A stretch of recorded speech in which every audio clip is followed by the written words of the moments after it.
Pawċi madwar Malta, ejjew il-lejla niftħu qalbna verament għal-kelma tal-mulej. Ejn nitolbu fl-imkien. Alleluja, ejn nitolbu fl-imkien minn qalbna. Missir Qaddis, nirringrazzjak il-lejla li inti għandek kelma friska għalija, għal dan iż-żmien.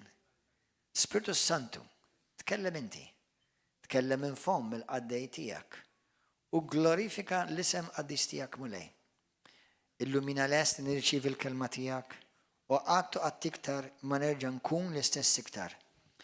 Nirċivi revelazzjoni u illuminazzjoni f'qalbi, fi ħsibieti, f'isem Ġesu Kristu. Amen. Lejla nixtieq nibda billi ngħadikom nirrilisja magħkom kelma profetika. Jiena nissottometta lejn innifsi lejn l-Ispiritu Santu biex l-Ispiritu Talla jitkellem minn fommi u nista' ngħidilkom li din il-kelma mhix kelma li ġeneralment naħseb fuqha għalkemm ġieli indirizzajna xi affarijiet simili, ma ħanibda billi ngħidilkom hekk. Mhux l-ewwel darba li jiena mmur norqod tard fil-għaxija, hawn min jgħidli jiena night owl, imma dal-lejl huwa wieħed minnhom li mort norqod wara 3 ta' filgħodu.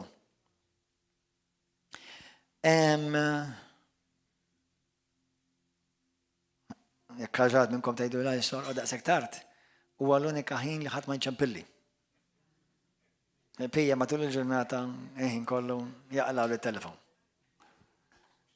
Apparti u kollu ħin tajjeb anka biex naqra l-kelma, però mhux biss. Ħafna drabi wkoll inkun qed nagħmel ħafna affarijiet xejdulhom tal-karti jgħidulhom.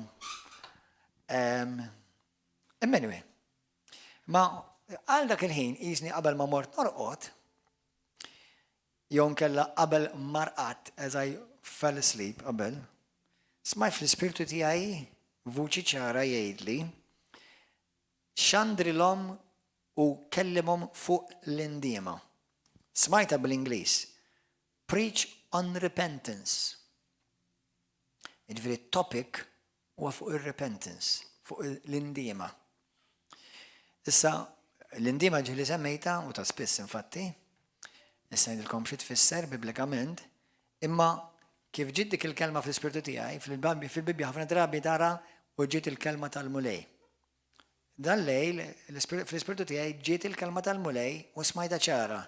Preach on repentance. Ippritka fuq l-indiema. Xi kliem jħoll il-mulej poġġiel fl-ispirtu tiegħi dil-aħħar ġimgħa hija li s-sibt l-għadda ningrazzjaw il-Alla, il-mulej onorana fej kienna uffiċjalment healing service u kienaw bosta nies li fiqu u kienaw ħafna jinħelsu. L-Ispiritu Santu mhux dejjem jaħdem l-istess u jopera l-istess, l-Ispiritu Santu dejjem jopera, ma mhux dejjem jopera l-istess. Amen, imma s-sibt l-għadda kienet isa infetaħ il-saqaf u xita arar niżel.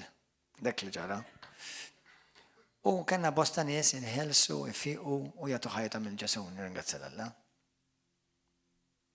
U fl-ispirtu tiegħi l-għada filgħodu kien il-ħadd filgħodu, smajt kelma fl-ispirtu tiegħi minn għand il-mulej nemmen li qal li dal-kliem. Revival jataw. Revival jataw. Revival għaw. Però mbagħad fl-istess ħin smajt il-mulej fl-ispirtu tiegħi jgħidli, issa xi kultant nisma' l-mulej isek xi ħadd tkellimni. Ma ħafna drabi, meta ngħid nisma' l-mulej jew il-mulej poġġieli kelma f'qalbi jew hija pjuttost hija tkun witness jgħidula xhieda ċara fl-ispirtu. Sewwa jgħidula the witness of the Spirit, the Holy Spirit with my spirit. L-Ispiritu Santu ma l-Ispirtu tiegħi. U fl-Ispirtu tiegħi smajt il-kelma jgħidli hekk. Revival wasal, però wkoll jiddependi minnkom li tkomplu ġorruh dan il-revival. Li jasal hija ħaġa li jinġar il-revival hija xi ħaġa oħra.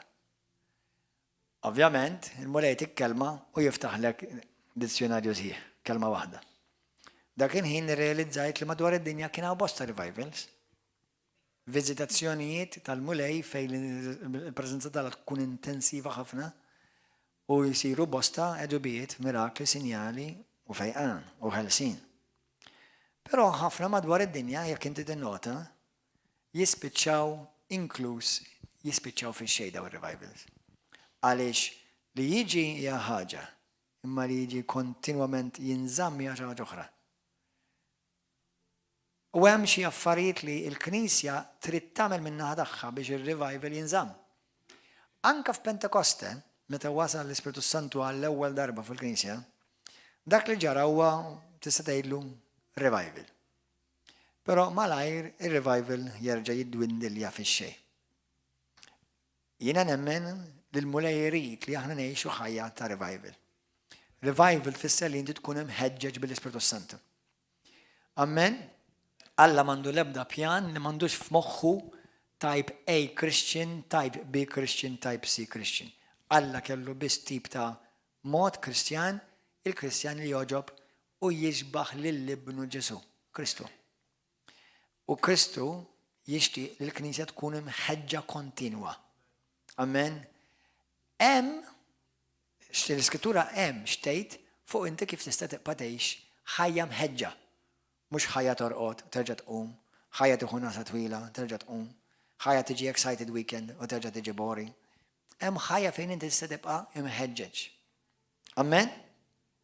Issa din hija kelma wkoll għall-Knisja, mhux biss River of Love, imma għall-Knisja kollha ta' Malta u Għawdex.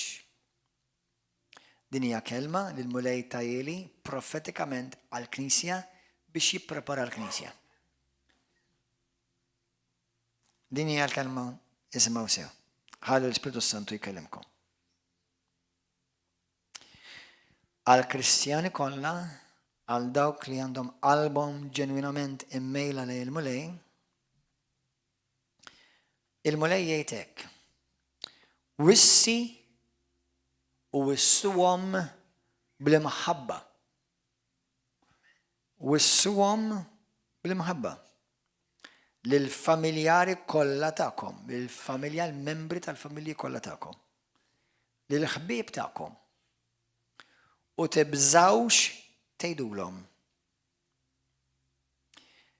Biex possibilment jista' jkun li anke fl-aħħar mument ta' ħajjithom, f'dak l-istess mument jisimgħu jew jiftakru il-kelma li inti tkun żrajtilhom f'qalbhom u bekk isalvaw u jiżgiċċaw fil-ġenna. Din hija kelma ta' għall-Knisja issa.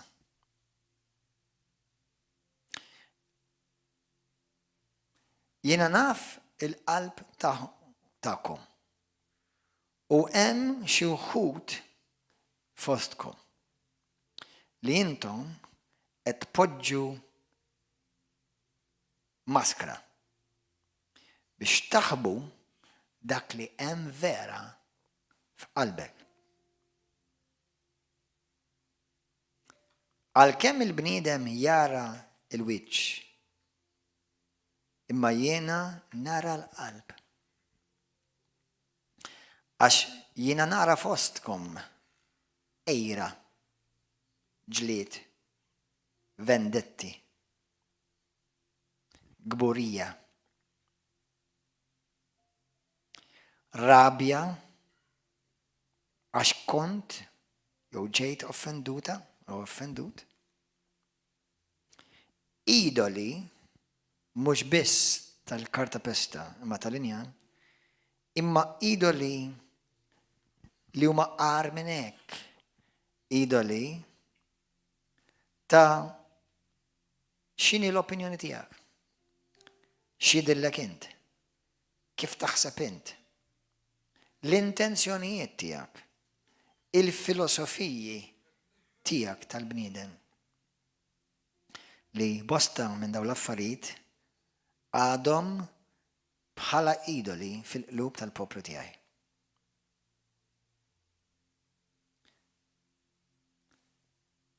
Skużi, Bosta minnkom għandkom ħafna skużi qudiem il-mulej.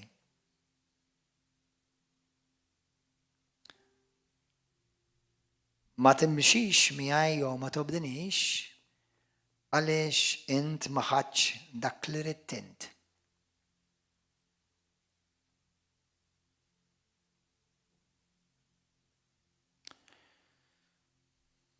Il-mulej ikompli jgħid dal-kliem bil-Knisja tiegħu.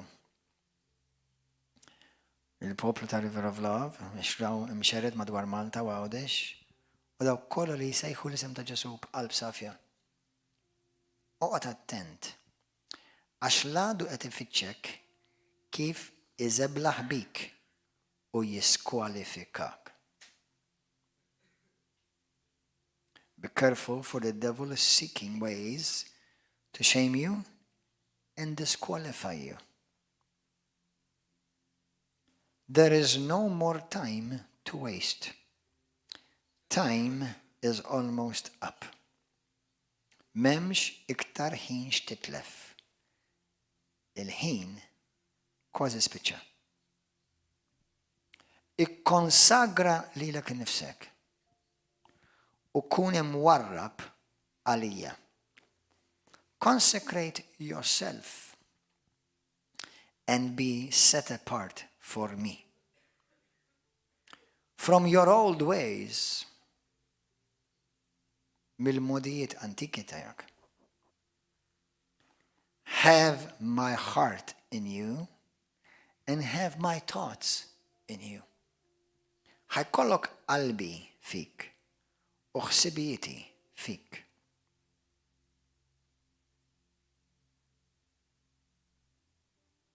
Dan huma kliem il-mulej qed jgħid frisk lill-poplu tiegħu.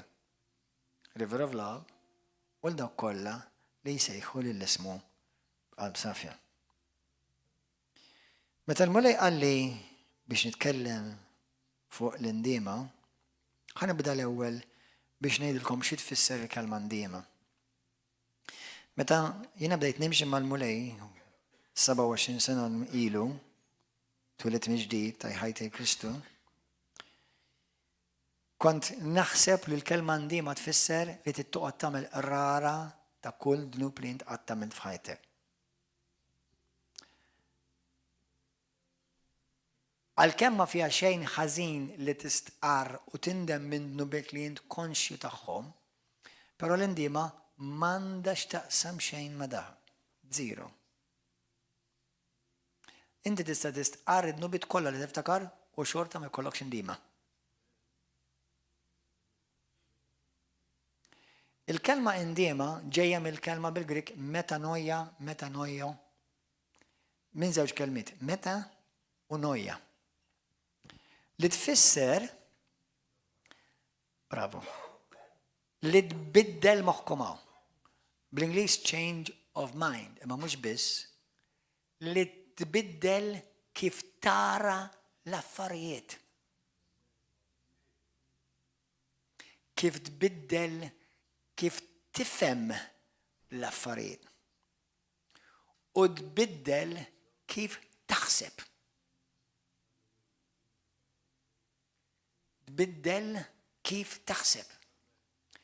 Il-mulej minn Ġenesi sal-Apokalissi ma jiqafx iwissil il-poplu tiegħu biddel ħsibietek. Imbidel il-mod kif taħseb. Inbidel fil-mentalità tiegħek. Għax kif taħseb ħajkontrollalek ħajtek. Skont kif jaħseb il-bniedem jaġixxi. Hekk jgħid fil-ktieb tal-Proverbi. Mela jekk inti jekk Alla tgħidlek biddel għamilek, mhux qemilek biss titbiddel, għax inti tista' taffarijiet bħalma qalilna l-Ispirtu tal-Alla llejla, tista' tagħmel affarijiet tajba minn barra, imma qalbek xorta tkun imħassra. Lili tista' tiġi toħod l-bidejja tgħidli kemm inħobbok pastor, imma ġo qalbek tibda jlejwa ma' mejjed u balsman. Mhux ċajta ta' di. Mhux ċajta.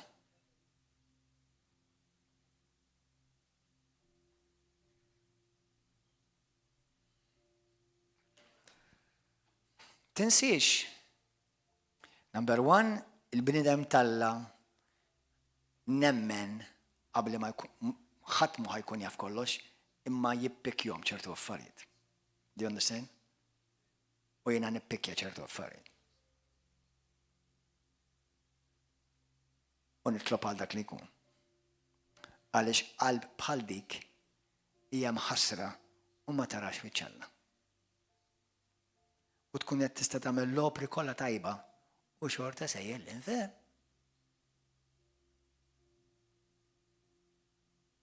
Għalhekk Alla ma jarax bħal bniedem. Il-bniedem jiġġudika minn barra. Imma Alla jara l-qalb. Għalhekk il-mulej qed jitkellem il-Knisja llejla. U minn għandhom qarwidna waħda ħajjisma' x'qed jgħid l-Ispirtu tal-Alla.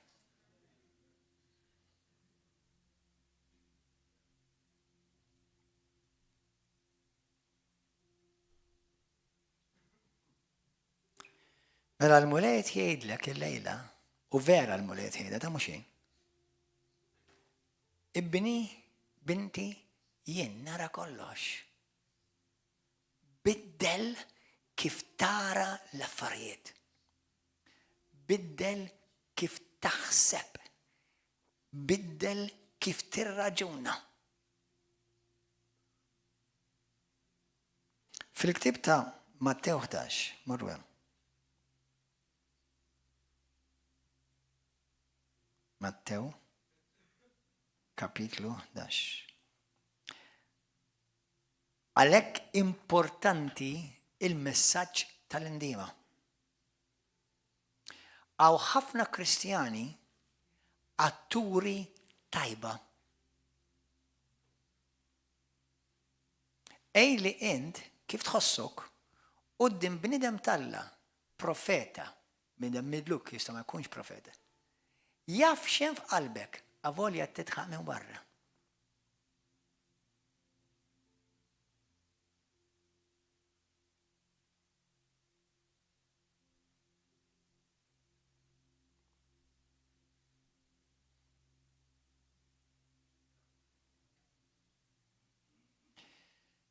ħanidilkom aħwa. Il-mulej ħobb ħafna lill-ulidu, bla dubju, imma jina u int ma nifmux bil-karawetta, right? U ma jixtieq ma jitlef il-ħadd, mhux mid-dinja, min ulidu.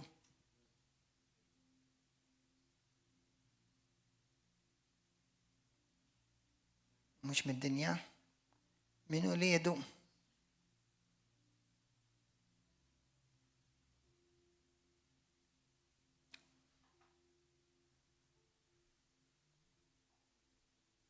Ovvjament ma jixtieq jaħħat min telef mid-dinja, imma d-dinja bil-gżuz ħajntilfu. Mhix ħaġa sabiħa, għax l-infern huwa etern. Għall-eternità. Però l-istess nies li jgħixu ħajja ipokrita magħhom ħajkunu, inkluż dawk li jgħidu ħajja ipokrita, praise the Lord.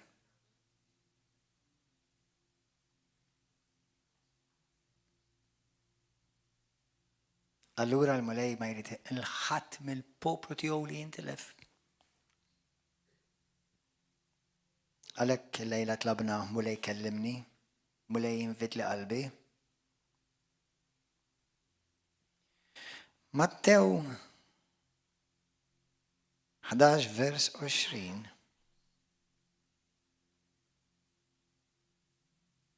Halleluja. Ġesu mbagħad qabad iċanfar bisħieħ lill-bliet li ma wrewx indiema. Ġesu ċanfar l-bliet li ma wrewx indiema. Ġesu ċanfar il-Knisja. Ġesu ċanfar il-nazzjonijiet. Ġesu qed iċanfar il-Malta u l-Għawdex.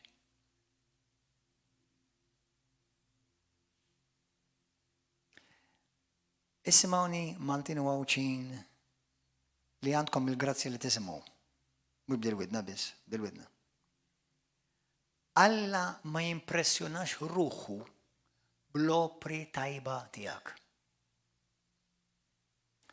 Alla toġbu biss b'dak li jgħidu kif iridu. U jekk tagħmilha nofsa jibżoqha. Għamilt video fuq dan ġimgħa. Alla għażel lil Sawlu, Alla dillek il-Sawlu, Alla qajjem il-Sawlu u Alla reġetta l-Sawlu. U bdieħ f'ħafna affarijiet. Ma Sawlu kellu problema li jaħseb li dak li jidillu huwa iktar importanti minn dak li jgħid Alla.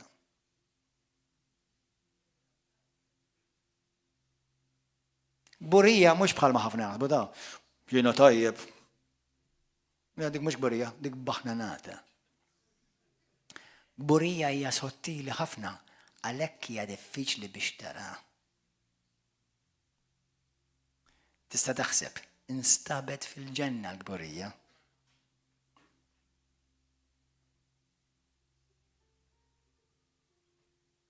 Il-mument int tgħid jien naħseb int gburi. Il-mument tgħid x'jidilli int arroganti u superf. Minn punt di vista tal-la ta' mhux minn punt di vista tal-mami u tad-dadi u tal-raġel u tal-mara. Għax għal Alla l-opinjoni tiegħek tiswa 0.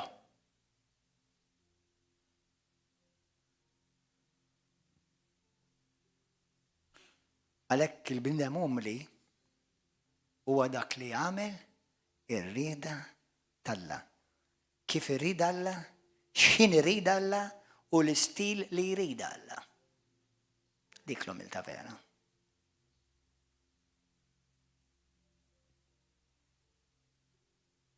Għax bniedem umli huwa bniedem li huwa ħanidilkom bil-Ingliż, bil-Malti ma nafx kif iddur, a completely yielded vessel. Bniedem li ħajtu hija kompletament ċeduta fidejn Alla. Għalhekk Galatin 22 jien ġejt imsallab ma' Ġesu Kristu u mhux iktar jien li ngħix imma Kristu li jgħix ġo fija u permezz tiegħi. Biex din il-ħajja li jien ngħix f'dan il-ġisem ngħixha bil-fidi ta' Sidi Ġesu Kristu li ħabbni u ta' ħajtu għalija. Amen. Il-moment li jint, qabel ma bżonn tivverbalizzata, il-moment li jiena u int ngħidu wara, imma this is what I think. God says, that's think.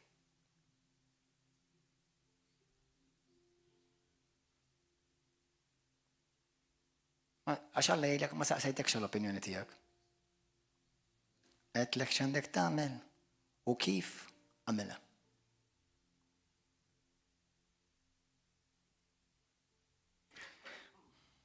Għalhekk bil-grazzja tal-Alla biss jiena u inti ħansalvaw. Imma wkoll il-grazzja qawwina biex nagħmlu dak li jrid Alla. Bil-Ingliż, grace empowers me to do what God wants, not to do the good you want.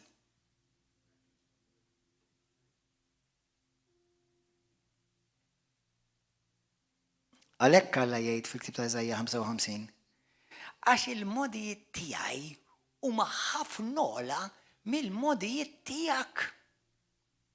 Jiġifieri kif naħsibha jien huma ħafna m'għandhom x'jaqsmu xejn kif taħseb int. Għalhekk jekk tittoġobni itgħallem aħseb kif naħsibha jien. Repent. Change your mind. Biddel kif tara l-affarijiet u ibda rom bħali. Biddel kif taħseb, ibda ħseb kif naħseb jien. Ħajkollok ħsieb Kristu. Have the mind of Christ. ħanaffiċ il-kallijiet. Daw kollu li tilqu minn knejjes. Taf x'in il-problema tagħhom? Arroganza u pride. They didn't get it their way. U is probably xi ħadd jekk jiktib li ħajoffendini biex jikkonfermaw iktar li jekk hu.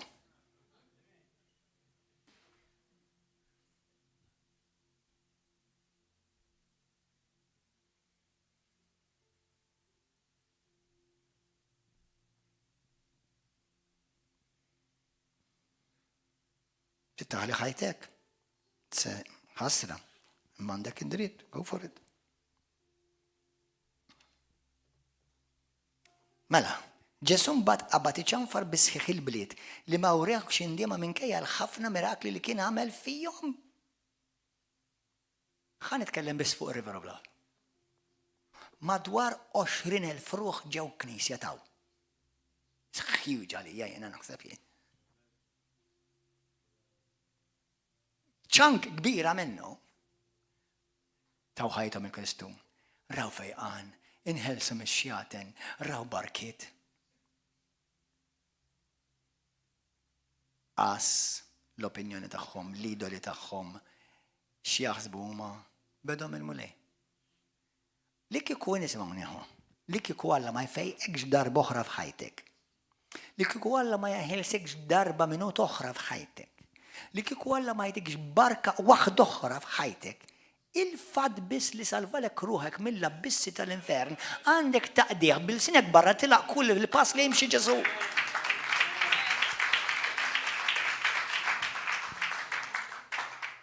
Dak biss għandek tgħix b'ħajtek Ġesu kompletament totalment għalih. Aħseb wara il-komplement tal-bonuses.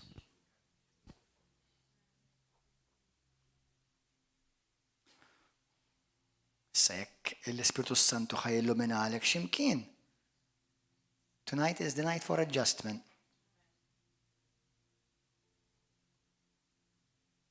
Għax Ġesu mhux ġie għall-Knisja li tagħmel affarijiet tajba. Ġesu ġie għall-Knisja li tagħmel li jrid hu. Għax ma' Kristu aħna rridu nirrenjaw fuq sekli għal sekli u għal sekli ma' Kristu. Amen? Luqa 13, vers 3. Ejlu kellimni Spiritu Santu. Luqa 13.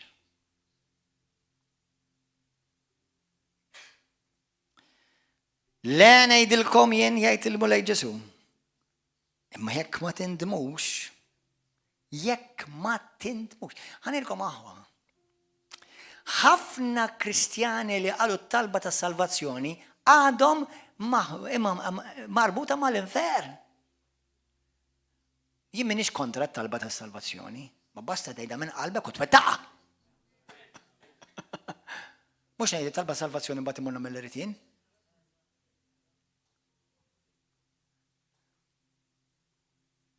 Jekk ma tindimx, mela għandek ara ħanilek ċertu kliem xi kultant fil-Bibja trid titbidlu. Xaru kważet jgħidulhom ibidlu l-Bibja. Minflok tgħid il-kelma ndiema tgħid jekk ma tbiddilx kif tara l-affarijiet u jekk ma tbiddilx kif taħseb u tibda taħseb kif naħseb jien u tibda tara l-affarijiet kif narhom jien, tintilef.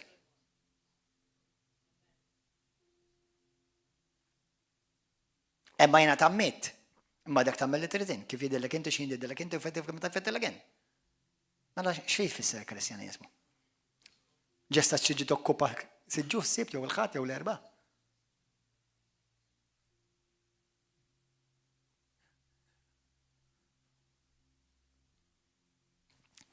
Jekk ma tindmux, il-kol kemm minnkom tintilfu. Ġesu qed jgħidha dik, mhux Gordon John Manxe. By the way, jiena l-kol parti mill-kol kemm minnkom. Dal-messaġġ għalija wkoll. Ġieli notajtu l-iktar post fejn l-imħabba tiegħek tiġi ttestjata hija meta dak l-istess li inti tgħidlu nħobb jew il dik l-istess li inti tgħidilha nħobba ikollok aptit tgħid tagħmel il-kuntrarju ta' dak li l-imħabba. U hemmhekk tiġi ttestjata l-imħabba tiegħek. Jisi hemmhekk tibda tinduna x'tip ta' Kristjaneżmu għandek. Mux meta nintaqgħu fl-imkien ngħidu praise the Lord. Anka x-xitan ta' jista' jgħidha praise the Lord. The wrong Lord. Imma meta inti tiġi testjat, u meta tiġi testjat biss taf xi tfisser, xi sarraf. Aqraw il-Bibja. Milli taqra l-Bibja biss ma tagħmlex Kristjan. Ix-xitan jaqra l-Bibja bil-Ingliż, bil-Taljan, bil-Grek, bil-Ħibru, b'kollu. Aqraħħa mal-Bibja.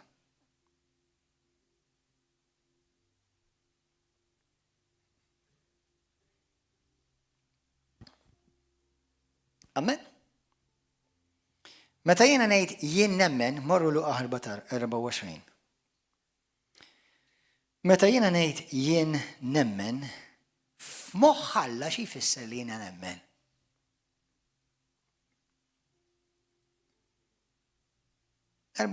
vers 47. Kellimni Spiritu Santu. Isma' xejn Ġesu lid-dixxipli kollha u qalilhom vers 46. Hekk hemm miktub li l-Messija jibgħatu fit-tliet jum iqum mill-imwiet. Dan morru x'għandru. Indiema għall-maħfra tad-nubien. Indiema għall-maħfra tad-nubien. Mhux il-maħfra tad-nubien biss. Imma indiema. Biddel femtek, biddel il-mod kif tift. Ara l-ewwel il-messaġġ tal-Vanġelu jinsema. Jiġi mxandar il-Vanġelu, il-moment li nasmajtu jien iddeċidejt nibda naħseb differenti. Ħantikom eżempju ċar. Qabel kont naħseb pereżempju u le kulħadd ħajsalva u le ħadd ma ħajmur l-infern. Il-moment li tisma' l-Vanġelu tgħid illallu ballu. Ftit ħajsalva. Biddilt femtek. U jiena tajjeb kif jien smajt il-Vanġelu, illallu kemm jiena ħażin u mħassar. Il-Vanġelu għandu jġiblek konvinzjoni, mhux biss professjoni. Għaw ħafna gurus fuq ħafna pulpti kemm il-darbettilkom fuq knejjes kattolċi, evanġeliċi, protestanti. ħafna gurus. Jiġu ġimgħa wara ġimgħa u m'hemm xejn trasformazzjoni. U ħalli ngħidu wkoll għaw ħafna nies jiġu River of Love, xejn trasformazzjoni.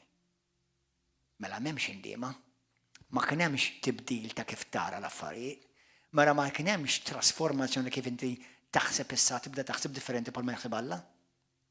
Għadek taħsebha kif trid int, għadek tagħmel li trid int. U fik jidher li għadek minn tissalvat, għax ma tassalva, suppost jibda jidher frott tas-salvazzjoni. Mhux sena wara sena għandna nduru ma l-istess montanja.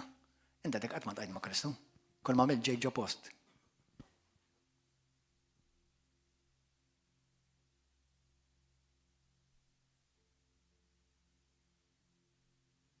Holy Spirit help us and help the church. Have mercy, Jesus.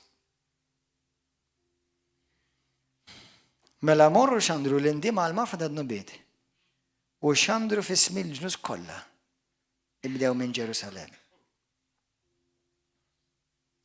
Morru fi ktib tal-attitni. Attitni. Alla qed jgħalmek xi ħaġa l-lejla. Amen. Ismaw xipritkaw l-apostli. 38.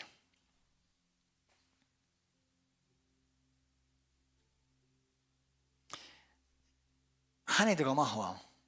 Il-messaġġ tal-indiema, xi kultant ġieli smajt nies jippritkaw fuq l-indiema li iġibek tant f'toqol, tant irbit, għaliex li qed jipprikaw mhux il-messaġġ tal-indiema, messaġġ differenti. Il-messaġġ tal-indiema huwa sempliċi, huwa potenti. Alla jippreżentalek il-Vanġelu. U s-sinti Alla jippretendi li inti issa dal-Vanġelu taqbdu u tibda taħseb Vanġelu.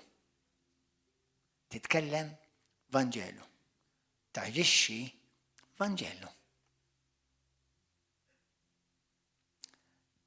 Il-messaġġ tal-indiema hija trasformazzjoni, mhux xi tip ta' copy and paste u xi ħaġa fuq barra, xi tip ta' xejdulhom xi ħaġa tal-faċċata biss. Suppost l-indiema titrasforma lek ħajtek.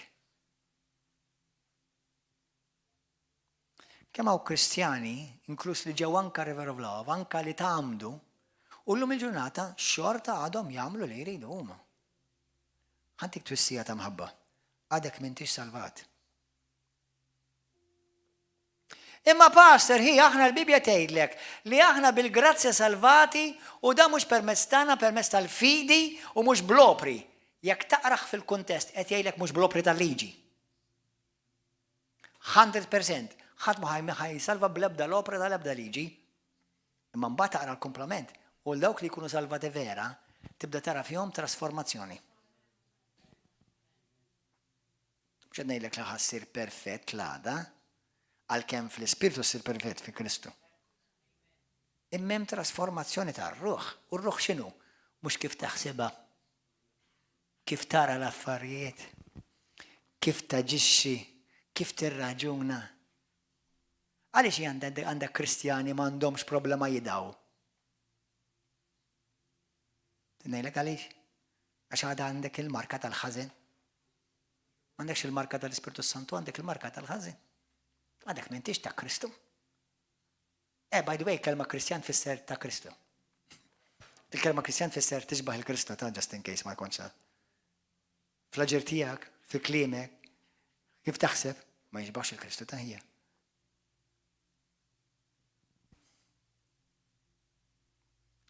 Indem, biddel femtek qed jgħid il-mulej. Ibda ħsibha kif naħsibha jien. Għat 38. U Pietru weġibhom indmu u tamdu. Kemm hawn nies li tamdu ma kellhomx qatran dima? Għal-Aziz Kattolċi, għejdli kif baby jista' jitgħammet. U għejdli kif ħajindem dal-baby. Mela ma tiswa xejn. Se tagħmilek il-Papa li sqofu l-Kardinal daqqa. Ma tiswa xejn. Jekk ma kien hemmx indiema. U biex ikun hemm indiema l-ewwel tkun smajt u tkun għamil deċiżjoni int u riflessjoni ċara, jien irid insalva. Jien qed indowna li mingħajr Kristu ħanimtilef. Mela jiena ħanibda nemmenx għal Ġesu. U l-mument li naqbdu nemnu bil-fejdi tibda ssir trasformazzjoni fija.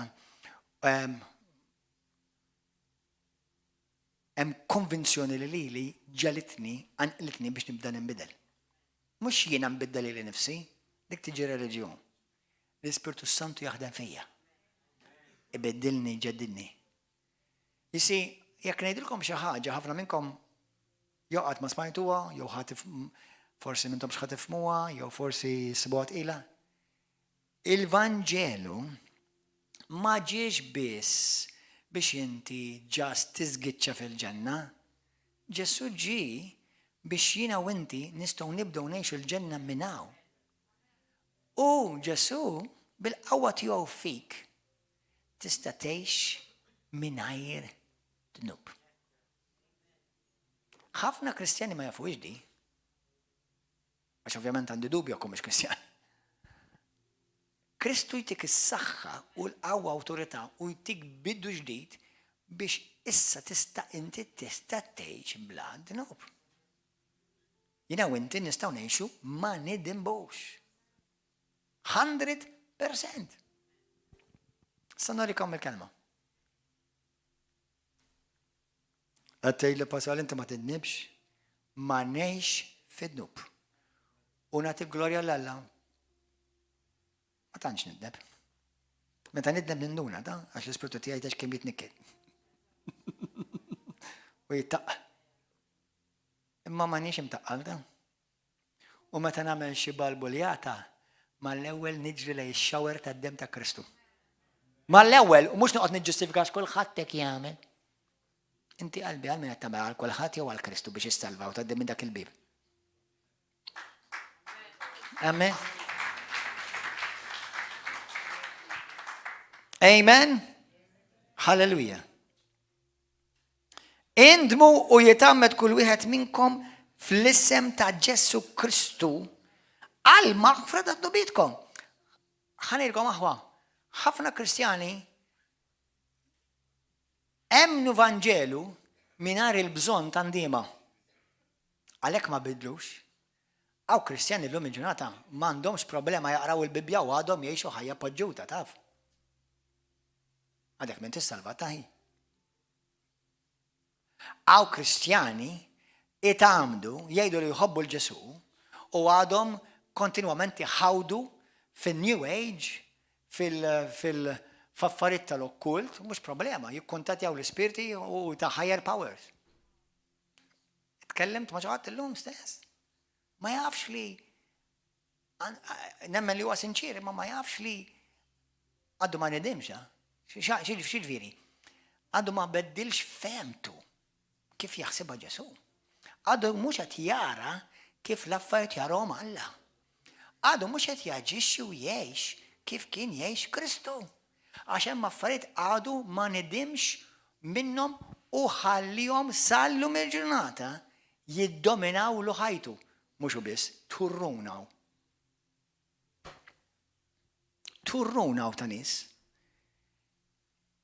Kristjani, x'jaħsbu huma, x'idillhom huma, l-opinjoni tagħhom. Ma jista' inti taf li m'għandekx opinjoni? Inti taf li m'għandekx opinjoni? L-opinjoni tiegħek żball speċċata. U tejja wkoll. Si. Meta xi ħadd xejn saqsini xi daw il-ġurnalisti tal-Bigilla, lillum il-ġurnata il-Bigilla Nikola Bismal Biċċo Ħobs u Biċċo Żej. Sewa? Xi kultant meta fil-passat saqsew inti x'jidilek fuq hekk, ngħidilhom jien m'għandix opinjoni, m'għandix dritt tal-opinjoni, għandilek xtejt il-Bibja jekk trid. Unut li qalbi targumenta ma' Ġesu. Biddillu femtu forsi, nixxilek bint konvinġer differenti. Il-Kristjan m'għandux opinjoni. Anzi, jek tipritka opinjoni, jek tipritka Vanġelu differenti u jinn misħut. Mux jek tejt il-Bibja? Galatin 1:6-9?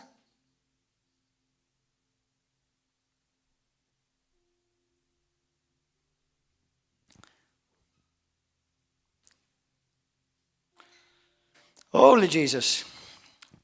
Atti 3. Kemm hawn minkom lest li tindem verament holiday. Ħanamilkom iktar faċli. Għax il-kelma ndiema ħafna ma nifhmuhiex. Ħanamilkom b'tali mod li tifhimha. Kemm hawn minkom lesti li l-lejla x'taħseb int? X'jidillek int? L-opinjoni tiegħek. Min weġġek, min offendik, trid ħalli ħaw il-lejla. Għax suppost dak m'għadux tiegħek. Bye bye. Ciao ciao.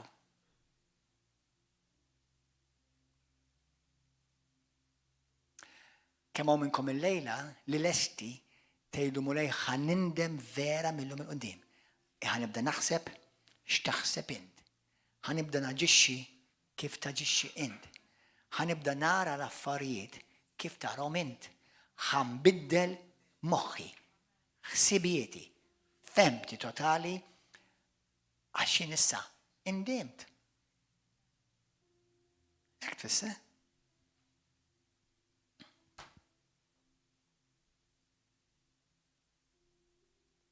Amen? Kapitlu 3 tal-Atti vers 17. Kemm inti kbir mulej. Xi ħaġa wkoll sabiħa fl-Iskrittura. Issa narilkom fl-Apokalissi kapitlu 2. Il-kelma repent bl-Ingliż ġej mill-kelma m'hemm bżonn tkun xi jaref ħafna biex tara di, ri u pent. Ibbiddel femtek. Però bl-Ingliż tiġi iktar. X'il-kelma ri tfisser erġa' lura. U pent tfisser fil-quċċata. Penthouse. Erġa' lura fil-quċċata fejn qajjimtek miegħi. Terġa' xtaqa' misfel.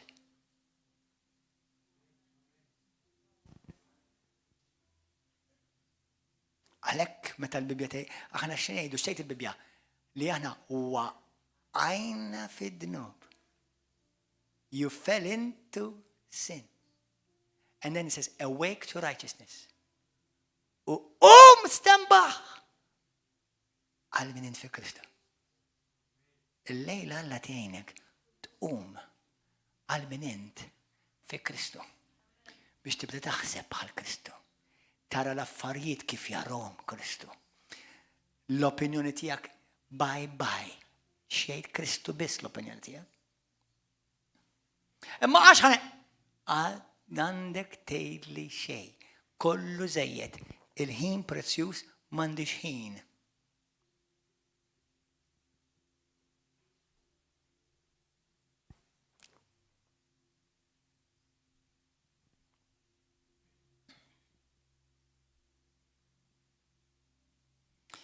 Indmu Atti 3:19. Mela u erġgħu lura minn dnubietkom biex inħafrulkom. Hekk jiġi żminijiet, once li tindmu, araw ġej ir-revival.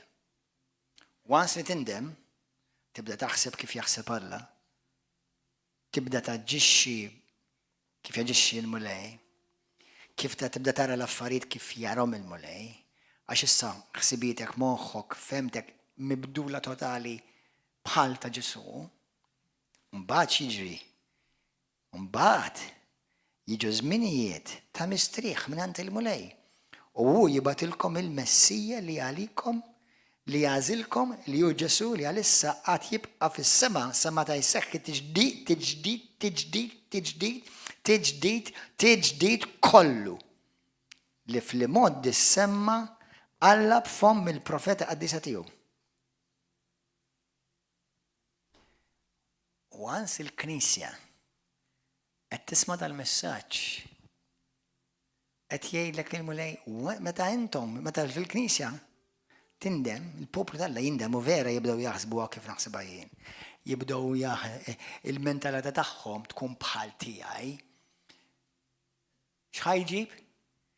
Il-preżenza tal-Alla u jiġi Kristu għall-Knisja li taħsibha bħalu, li taħseb bħalu, li l-opinjoni tagħhom hija bħal tiegħu. Tiftakru x'tgħid l-Iskrittura li Ġesu ġej għall-Knisja mingħajr tikmix u mingħajr teba'?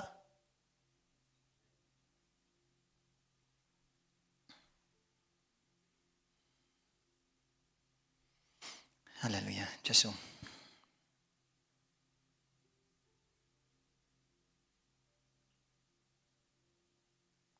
Jekk inti hemm xi ħaġa f'ħajtek, xi ħadd riċenti qal li għax jiena ma nistax ngħix mingħajru,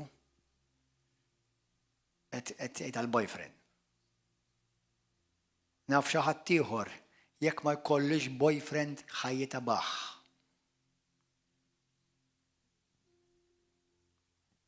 Jekk raġel ma jkollux jew ma jkollux dan il-ġob, jew ma jkollux dan il-hobby. Dawk affarijiet laqqas huma daqshekk ħażina. Imma hawn Kristjani li għadhom maħkuma minn vizzijiet li huma straightforward dnub. Tħossukomx ikkundannati? Is-sigaret dnub. Tidnejlek għaliex? Għax Ġesu ma jpejjibx. U inti suppost tixbaħ lejla. U laqqas jieħu droga, u laqqas imur jittaqab, u laqqas joqgħod jara l-pornografija, u laqqas jiġġustifika lilu nnifsu għax jien għandi bżonnijiet. Għadek m'għandimx, għadek mhux qed taħseb kif jaħsebha Kristu, għadek mhux qed tara l-affarijiet kif jarahom Kristu. Għadek ma biddilx febtek. Tgħid li Kristjan imma għadek jitkanta d-diska tal-Frank Sinatra. I did it my way. And Jesus will say to you, take the highway.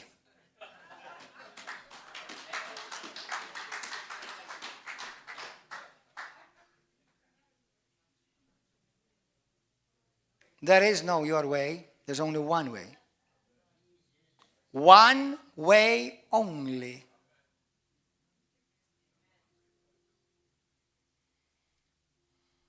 Hallelujah.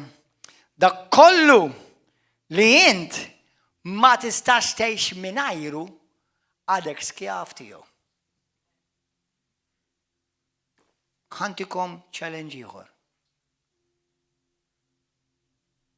Mhux qed nitkellem mal-mara u r-raġel tiegħek li inti żżewwiġt quddiem Alla li magħhom. Dak ma tistax tgħix mingħajru. Ma tistax mingħajru jiġifieri ma tistax titilqu. Ma tistax tgħid jiena ta' Kristu issa nimxi wara Ġesu bajn lejlek ċew fl-aħħar sibt xi ħaġa biex nitlaq minnha. Ma tistax.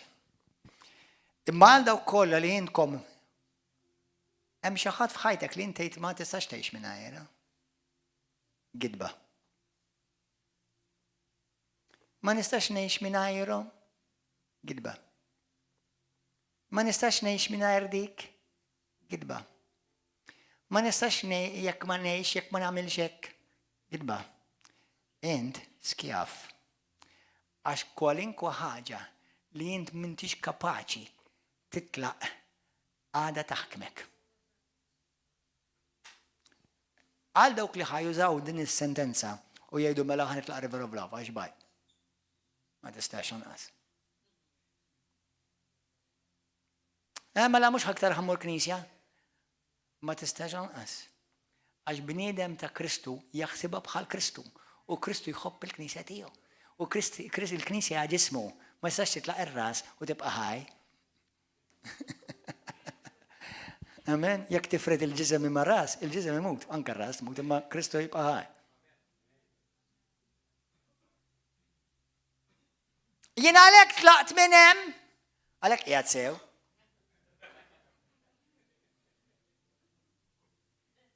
Ħares lejn il-ħajta daw kollha li telqu minn xi knisja jew komunità fejn Alla appoġġjahom ħajjithom kollha li nafin kollha diżastru. Qasem wieħed sura ta' nies. Laqqas ma naf wieħed sura ta' nies. Kollha sura diżastru. Kif tista' tgħidlek? Dak kollha li sorvajt jien kollha din diżastru. Imma lej jħobbu l-mulejta. Int kif taf? Għax jgħidu praise the Lord u jmorru l-fellowship. Il-bib hemmhekk barra qiegħed ara miftuħ jekk jidħol il-kelb isir Kristjan. Għax ġie l-fellowship.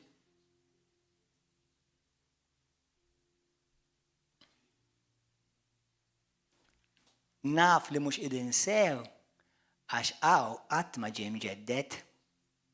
Kif jaħsbu għadhom ma ġiex imġeddet. Kif jaġixxu għadhom ma ġewx imġedda. Tintaqa' magħhom għadhom l-istess daw iduru ma' l-istess montanja bħal ta' tliet snin. Mela mhux vera m'hemmx bidla. Kull m'għamlu ġas għamlu transfer komunità differenti. M'hemmx bidla. Il-moment li tintaqa' ma' dik is-saħħar hemm il-Ġeżebel, tintaqa' waħda magħha tgħid kemm taqlalek il-ħama kontra l-pastor. U darek xi erba' komunitajiet kien erba' knejjes Malta. Mhux ovvja Ġeżabelli, il-raġel Ejħeb, mhux ovvja, u jilbes u ddawru biċ-ċinga bid-dublet u wkoll. U saqsinix minni. Imma nista' u problem tqajt magħha. Mhux ovvja. Fejna l-indiema? Fejna change of mind? Fejna li tara daffarijiet differenti? Fejn li titkellem kliem Kristu? Fejnu, Mhux vera għadek ma mdilx. Kull ma milt int transfer ġeografiku. Eżod, m'hemm l-ebda transformazzjoni. U terġa' tikkonferma l-kelma tal-mulej.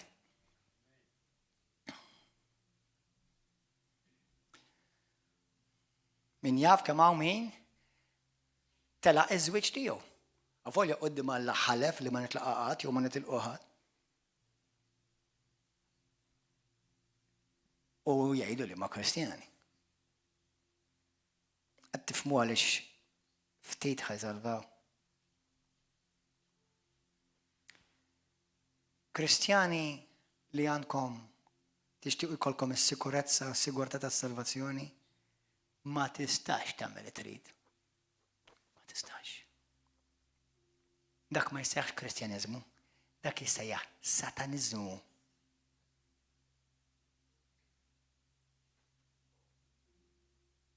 Darba kien hemm raġel li għamlu l-intervista fuq programm ta' Malta. Satanist.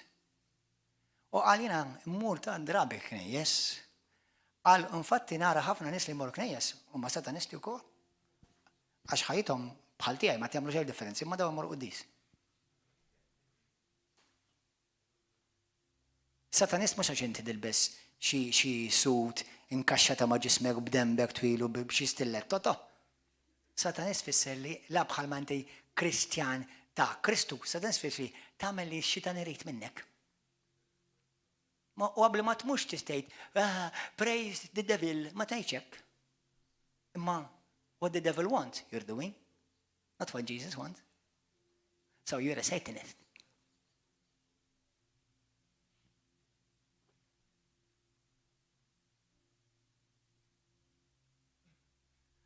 Iġrija hija Ġesu, leda! Nafli ħatiġi, jekk nejlek jina jew le, xorda ġej. Imma ħjar ta' ma jġiex malajr. Il-Knisja d-diżastru. Mhux qed ngħidlek għall-Knisja Kattolika, għall-Knisja kollha dawk kollha li jsejħu li sem ta' Ġesu d-diżastru b'mod ġenerali.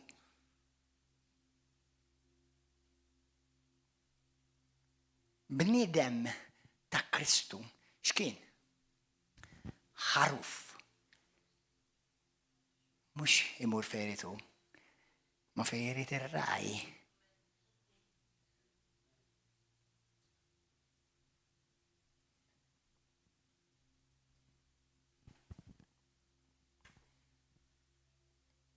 Xem f'ħajtek li ma tistax tgħix mingħajrha?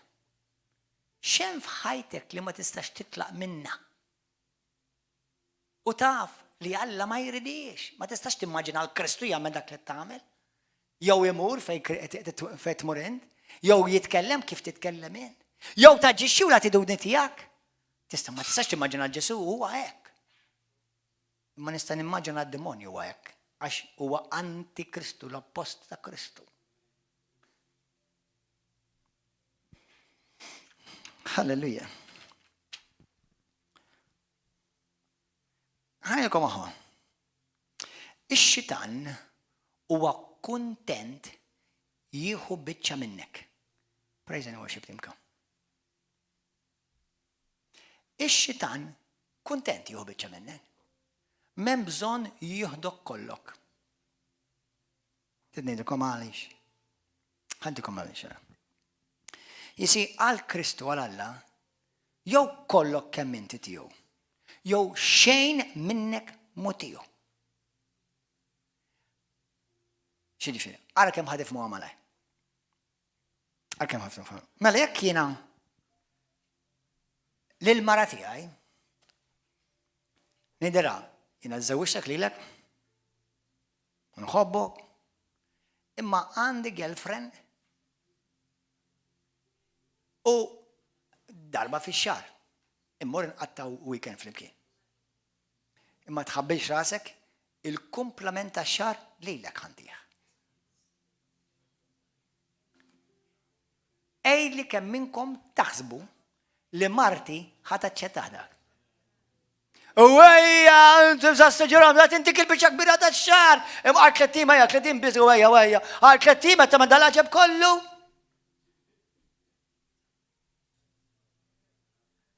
ħafna Kristjani laqqas jafu li jmorru l-Knisja imma ma skwalifikati minn Alla. Issa tifhem għaliex Alla jgħid lil ħafna lilek jien ma nafekx.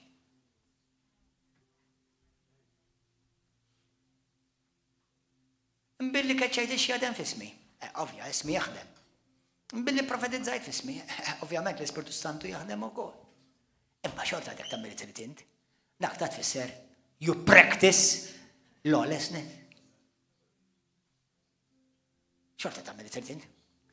Mela ħan wissi l-Kristjani kollha ta' Malta għawdex il dawk li Alla mqarda kwidna waħda. Jekk għadek tagħmel li trid int ħadd tintilef. Qiegħed fi triq tal-wiesa. Intom li tgħidu intom Kattolċi u tant ħobbu bimħabba għamja lill-Madonna li sejjaħ actually Marija Sina Ġesu Kristu li aħna nħobbuha ħafna.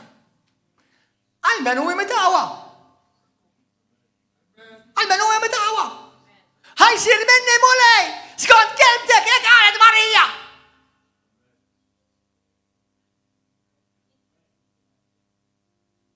Mhux jidilli jien u mhux naħseb jien. Xi trid? Insib pregnant? Ora pregnant. Kif? Ma importax, inti mhux qed tħasseb insib pregnant, mela ħażin. Dik hija l-fejn li toġob l-Alla. Mhux toqgħod targumentalu. Hekk timulej. Hekk ħajsir.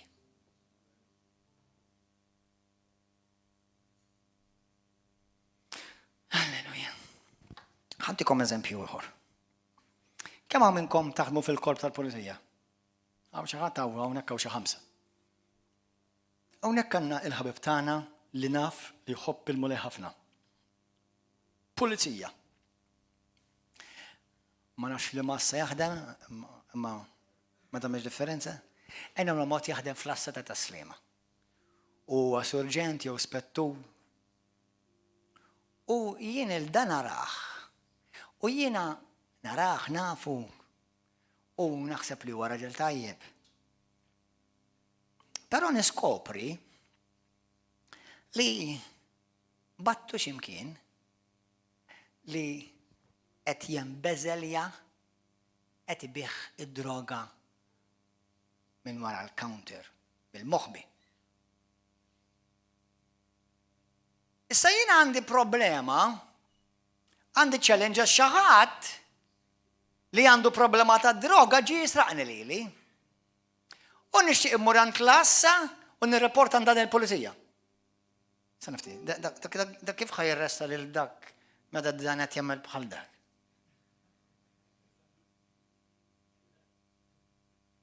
Da x'awtorità għandu dal-ispettur surġentu minnu, pulizija, fuq xi ħadd li qed jagħmel ħażin imma da bħalu qed jagħmel. Mela m'għandu l-awtorità spiċċatlu. Qed tifhmu sax il-Knisja hija bla qawwa.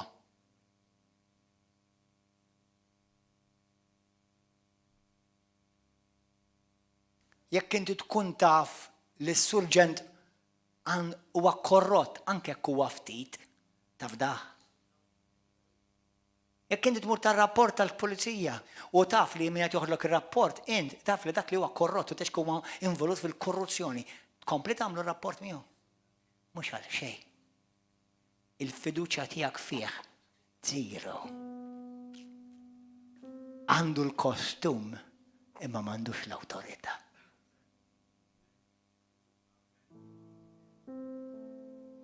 Min jaf għaliex Malta? Tex kemm Malti n-nies magħhom jgħidu diżastru fil-korp tal-pulizija msiekin. Hemm ta' nies tal-affarijiet tagħhom u mhux għax dawk li jiġu bis-silver of love, hemm naf li hemm minnu tal-affarijiet. Imma għaliex kemm il-darba ħa nisimgħu rapporti u ma jagħmlu xejn fuqhom? Għaliex min jaf għaliex?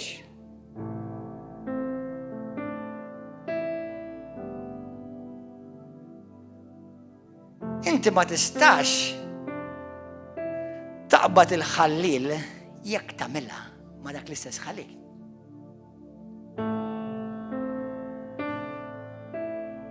Is-sewwa u l-ġustizzja hija l-fundazzjoni tat-tron tiegħu.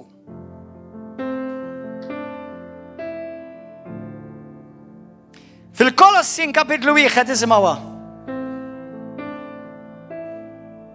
Spiritu Santu qed ikellem il-poplu talla għal dawk li għandhom widna waħda biex tisma'. U jibda minni. Għax l-istess kelma hija għalija. Biex ħadd ma jgħid imma da min qed jaħseb li hu. L-istess kelma talla hija għalija imma ma taħsibx li hija x'jinqas għalik.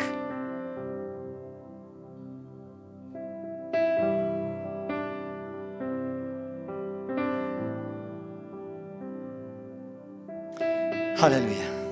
Immissa intom minn vers 20 il-kol kontu l-bot minn Alla u edewa tiegħu minħabba l-ħażen ta' ħsibijietkom u għamilkom.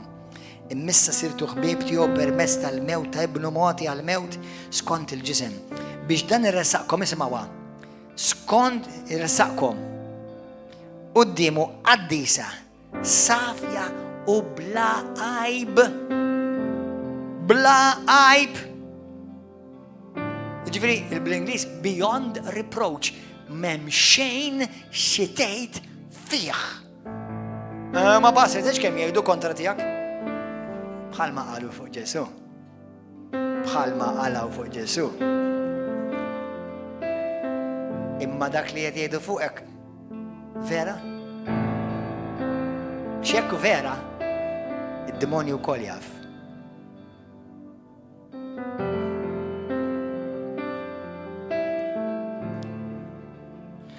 Kemm il-darba intom iżommu sħaħ fil-fidi sodi bla ma titħarkom it-tama tal-Vanġelu li intom smajtu u li tħabbar il-ħajja kollha taħt ismewiet. U li jiena Gordon sirt ministru tiegħu. It-tieni Korintin 7.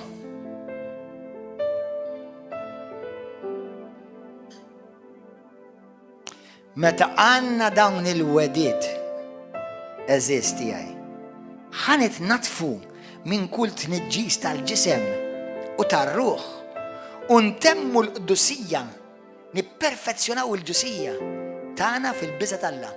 X'inhi? Il-bniedem li jimxi fil-biża' tal-Alla huwa bniedem li kontinwament jimxi fl-indiema.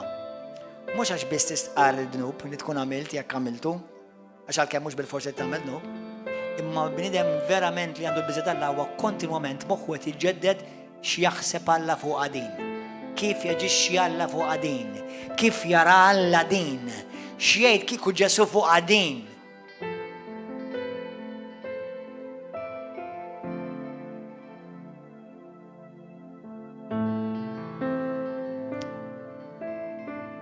Halleluja.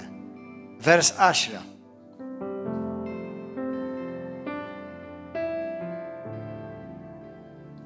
Swiet il-qalb kif irrid Alla jnissen l-indiema għas-salvazzjoni. Kulħadd jgħid indiema għas-salvazzjoni. Ħa ngħidilkom ħaġa, Kristjani ta' Malta Għawdex, mexxejja ta' kull denominazzjoni. Fejn m'hemmx indiema, hemm salvazzjoni.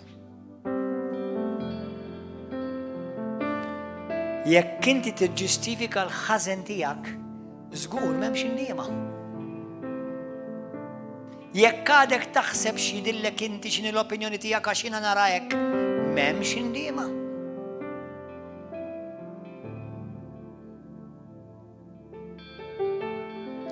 It-tieni Korintin 20. Tieni Korintin 12 vers 20. Tieni Korintin 12-20. Halleluja. L-Ispiritu tal-Mulej jitkellem il-lejla mal-poplu tiegħu. Nibża li meta nerġa' niġi għandkom ma nsibkomx kif nixtieq, imma intom issibu li mhux kif tixtiequ. Nibża li nsib ġlied, ejra, korla, partiti, tqasqis, lajja, tajjir u taħwit. Il-Knisja ta' Malta. Nibża li meta nirġa' niġi għandkom, Alla tiegħi jiċekkini minħabba fikom u nibki minħabba ħafna minnkom li dimbu u ma konvertewx mill-faħx u miż-żina u mit-baħrit u mill-perverżjonijiet kollha li għamlu u jgħidu li ma nsaraw Kristjani. Ħa nispiċċa b'dawn il-kitturi. Apokalissi 3. Nagħti glorja lill-Mulej Sidna Ġesu Kristu. Ara xejn Ġesu. Apokalissi 3. Tmurx id-dar il-lejla u tgħid kemm kien jibes dak il-messaġġ. Ejlu Mulej tal-kelma tiegħek grazzi li qed tallimni biex jiena niġi transformat. Lil dawk li nħobb jgħid Ġesu Il-Maltin il-biċa kbira jemnu li Ġesu jħobbhom. U hekku. Vera. Anka dawk li jidaw bih u jiżuffjettaw bil-qaddejja tiegħu. Jħobbok. Ma jfissirx li inti salvata x'ħobbok. Anka kull minnu l-infern jħobbu. Jien inwiddibhom u nrażżanhom da Ġesu qed jgħidha dan, jien inwiddbek lilek għax inħobbok. Mela tħeġġeġ, be revived. Tħeġġeġ, ħuġġieġa nar ġifieri u windem. Ara jiena fil-bib u qiegħed inħabbat. Jekk xi ħadd jismawni jiftaħ lill-bib, jiena nidħol għandu u nikol miegħu u jikol miegħu. Di qed jgħidha lill-Knisja. Fil-Knisja li qed jiltaqgħu u Ġesu mhux qiegħed hemm għax m'hemmx indiema. Inti jista' Kristu jiġi fejn hemm il-perverżjoni ġustifikata. Fejn hemm il-ħażen iġġustifikat. Għax issa aħna ta' 2022. Ġesu mhux hemm. Anzi, l-Antikrist għandu tron tiegħu hemm. Ħanejdilkom ħaġa. Għal forsi xi ħadd minnkom issa qed tidajli qgħod attenta x'kollu ġej lura lejk. U toffendini qgħod attenta x'kollu ġej lura lejk u ma jitlaqx minn darek. Imma ħanejdlek dil-kelma. Meta tiġi għal punt fejn l-eternità tiegħek tibda, dal-klim kollu jibda jibdu f'moħħok u f'qalbek.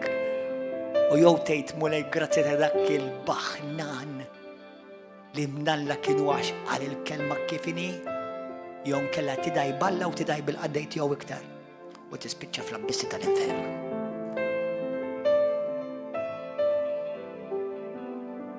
Inħobbkom kollha u nixtieqilkom il-ġid. Imma ma nħares lejn l-ebda wiċċ minnkom. L-ebda wieħed minnkom. L-ebda wieħed minnkom. Għax innaf x'responsabilità għandi quddiem Alla. Però ara ma taħsbux li intom inqas.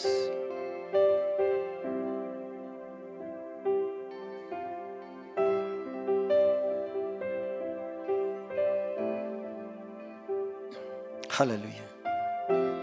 Apokalissi 2. X'jgħid Ġesu? Erġgħu lura minn fejn waqajtu. Verse 5.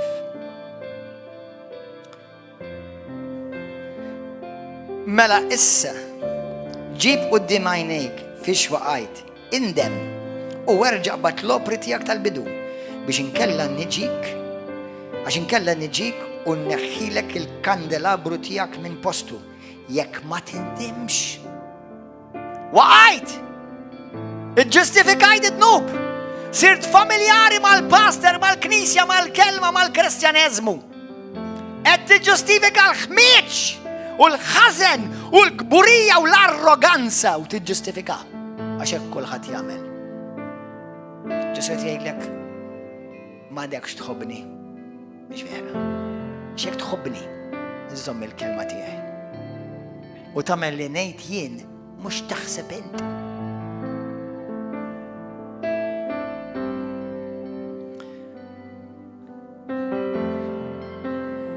Halleluja. Fil-ktib ta' 2 Pietru 3:9 u 2 Timotju 2:25 jgħidlek Alla jixtieq li kulħadd jindem ħalli kulħadd isalva. Morru fil-ktib tal-Apokalissi u nispiċċa b'din il-vers. Kapitlu 9. U ħanitolbu u jekk ħatitlob miegħi jekk it-talba tiegħek tkun bħal pappagall ma tiswa xejn. Talba biex ikun hemm bidla. Ibda minni.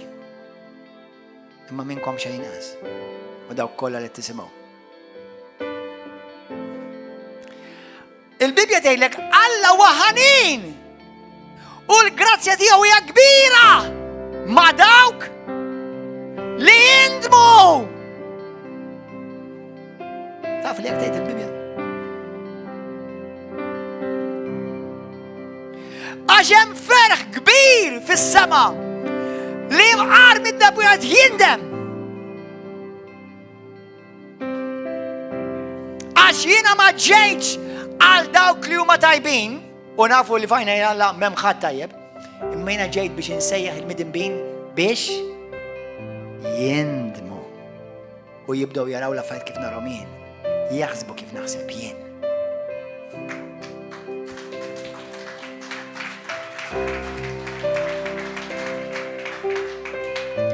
Għal dawk kollha jridu tmorru l-ġenna, ħanfakrek issa ħadd minna mu ħajkollu opinjoni tiegħu fil-ġenna. Kull min ħajkun il-ġenna ħajkun il-mera tal-ħaruf tal-la. Smajt li fil-ġenna laqas li kuhu smajt il-Ġesu. Smajt il-talat fil-ġenna ħajjgħidlek klim Ġesu. Però għaliex fil-ġenna daw jistgħu jsiru u jibdew minn hawn.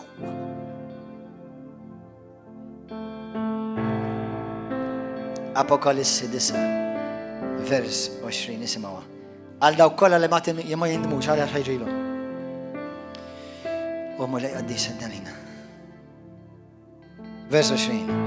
U l-bqija tal-bnedmin li ma nqerdux b'dawn il-flagelli li ġew fuq id-dinja u ma nidmux u ma reġgħux lura mill-emejjel ta' jdejhom u anqas ma waqfu milli jinxteħtu jqimu id-demonji u l-idoli tad-deb, tal-fidda, tal-bronz, tal-karta pesta, tal-injam, tal-ġebel, la jistgħu jaraw u laqqas jisimgħu u lanqas jimxu.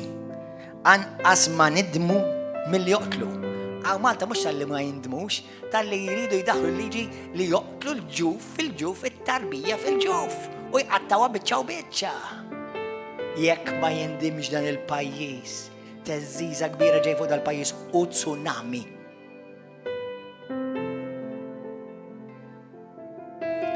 Anqas ma nidmu mill-qtil u mis-seħer u kieku nista' nibda preaching oħra minn hawn. Seħer. Mhux għal dawk biex li jaqraw fil-xorti da. Manipulazzjoni, intimidazzjoni li anka seħ fil-knejjes.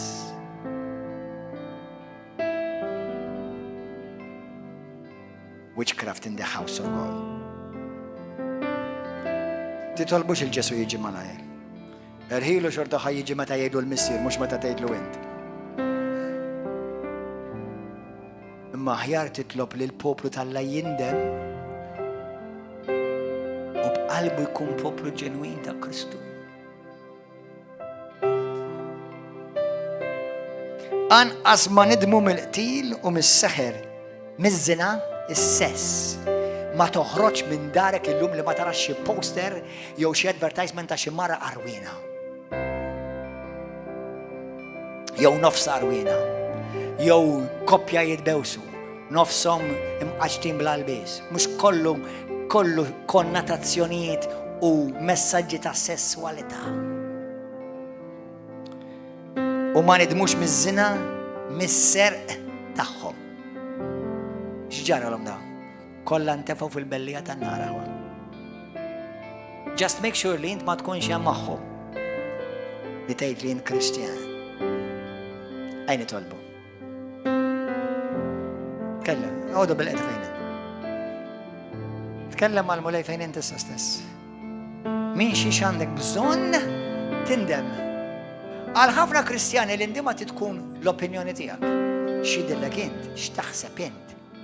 Hija idolu qudiem Alla. Għalhekk alla ċaħat il-Sawlu. Sawlu la għamel pornografija, la ma risraq xi bank. Sempliċiment għamel xi ħaġa tajba f'għajnejh, ma mhux li rid Alla.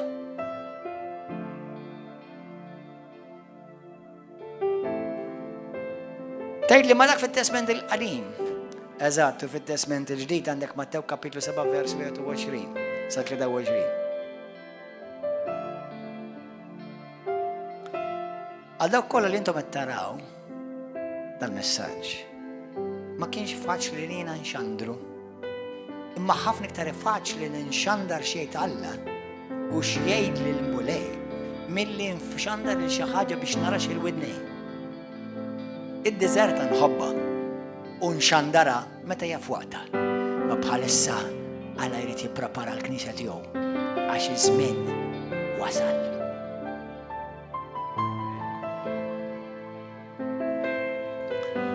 Abba missier, Ġesu, jekk kienet xi ħaġa mulej mhix ġejja minnek nindem minnha quddiemek issa stess. U qudiem il-poplu tiegħek u kull min qed jara.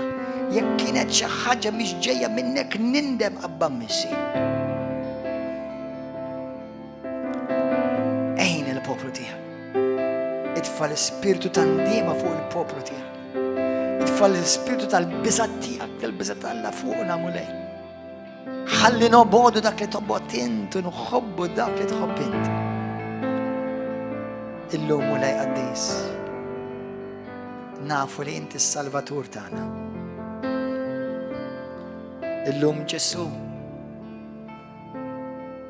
mhux biss ngħidlek ejja f'qalbi, imma ħu qalbi, ħu ruħi, ħu ġismi, ħsibijieti, moħħi. U minflok tieni ħsibijiet Kristu, tieni qalb għal Alla. Tieni ġisem ikkonsagrat għall-Ispirtu Santu. Mulej qaddis, xi darba minn din il-art ħanitilqu.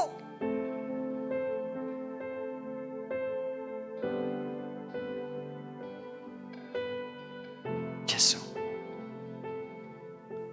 aħsel il-Knisja tiegħek bid-dem ta' Kristu. Birek, itfa' l-Ispirtu tal-biża tiegħek mulej. Fuq is-saċerdoti kollha, fuq is-sorijiet, il-patrijiet, l-isqfijiet, il-pastors, l-evangelisti, ir-rajja, l-allima, l-apostli, il-profeti kollha tiegħek, il-poplu kollu tiegħek li jsejħ ismek mulej. Itfa' l-ispirtu tal-biża' Alla fuqna kollha mulej.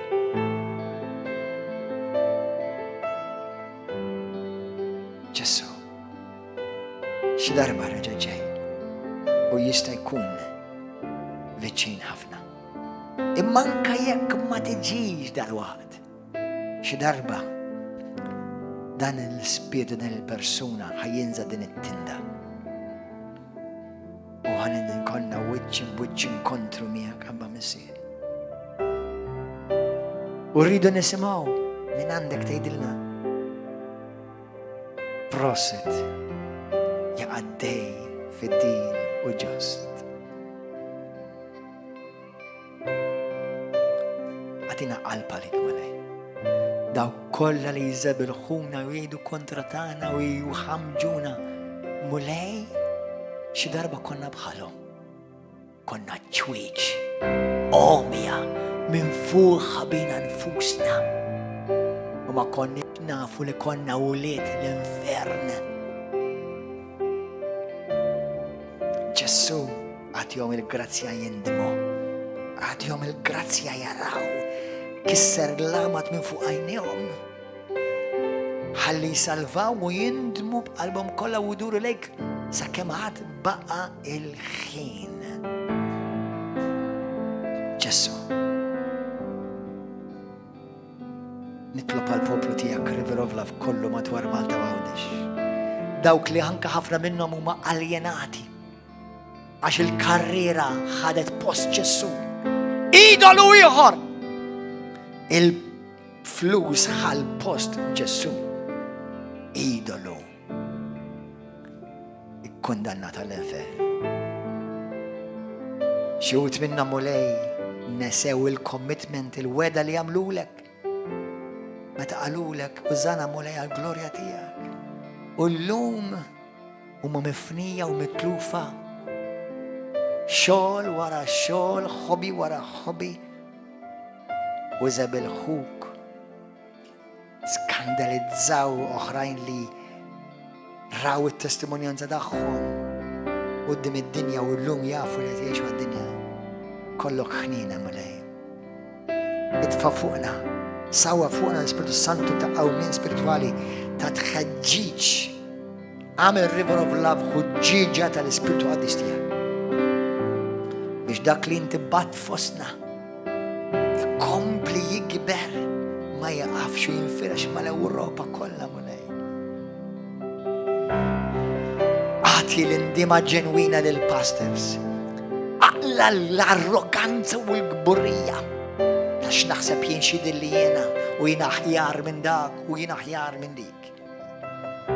Il-Kristjani, dawk li jgħidu li huma Kristjani, imma kif ikollhom l-opportunità ma jifqux, ma jitilfux opportunità biex jaħamġu, biex jiggossipjaw, biex jifessu u biex jimmulej jimmalafamaw. Nubli dak waħdu koll jitfaq fl-infern mulej.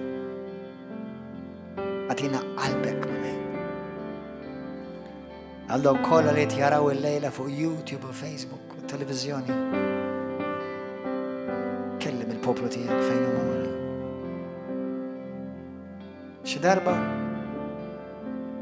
miljuni bħalna u bħalkom kienu għaw jisimaw il-Vangelu ximkien madwar id-dinja. Illum madhom xa.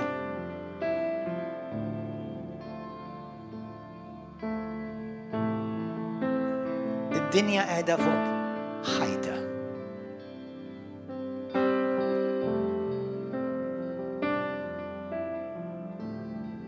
X'Alla jgħidillu jaqtaħħa dik il-ħajta. U dak li ġie profetizzat narawh jina u int.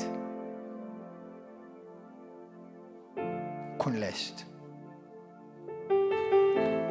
Kun lest. Npaċi ma'kom YouTube u Facebook. Mur isma dal-messaġġ. Xerjaħ. U l-min jiżdafjetta b'daw l-affarijiet il-mulej ħenna għalik. Għax għadu ma tafx xinu